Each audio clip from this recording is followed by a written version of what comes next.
राधे राधे दोस्तों, भक्ति भाव चैनल में आपका स्वागत है। आज हम कामदा एकादशी व्रत कथा के बारे में आप लोगों को वर्णित करेंगे। कामदा एकादशी एक हिंदू पवित्र दिन है जो चैत्र के हिंदू महीने में बाश्रीम चंद्रमा के पखवाड़े के 11वें चंद्र दिवस चैत्र शुक्ल एकादशी को पड़ता है। यह हिंदू नववर्ष के बाद पहली एकादशी है और जैसा कि इसके नाम कामदा से पता चलता है, माना जाता है कि सभी इच्छाओं को पूरा करती है।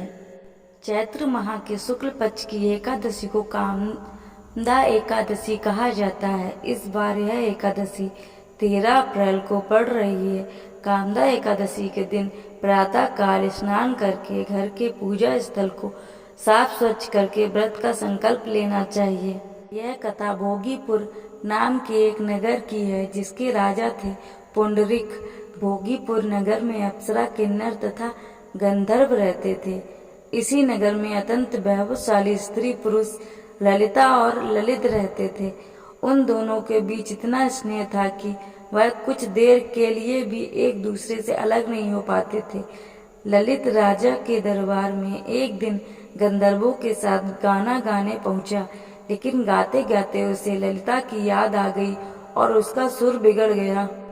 इस पर क्रोधित राजा पुंडरीक ने ललित को राक्षस बनने का श्राप दे दिया और उसी क्षण ललित विशालकाय राक्षस बन गया। उसका शरीर 8 योजन का हो गया। उसकी पत्नी ललित को इस बारे में मालूम हुआ तो वह बहुत दुखी हो गई और कोई रास्ता निकालने की कोशिश करने लगी। पति के पीछे पीछे घूमती ललिता विंध्याचल प्रदेश जा पहुंची। वहां उसे ऋषि मुनि मिले। ललिता ने सारा हाल बताया और ऋषि मुनि से कुछ उपाय बताने का आग्रह किया। ऋषि मुनियों ने ललिता को कहा कि चैत्र शुक्ल एकादशी आने वाली है जिसका नाम कामदा एकादशी है। इसका व्रत करने से मनुष्य के सब कार्य सिद्ध होते हैं। यदि तू कामदा एकादशी का व्रत कर उसके पूर्ण फल अपने पति को दे तो वह शीघ्र ही राक्षस योनि से मुक्त हो जाएगा और राजा का श्राप भी अवश्यमेव शांत हो जाएगा। मुनि की यह बात सुनकर ललिता ने चैत्र शुक्ल एकादशी व्रत कथा शुरू कर दी।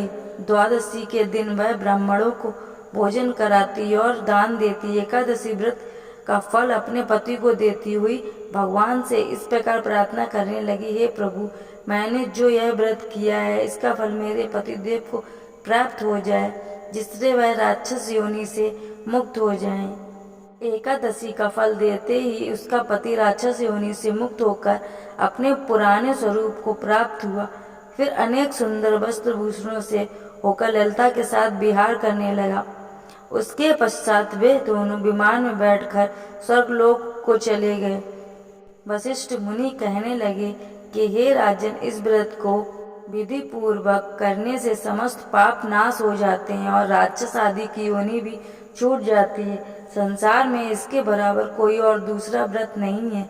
इसकी कथा पढ़ने या सुनने से वाजपेय यज्ञ का फल प्राप्त होता है।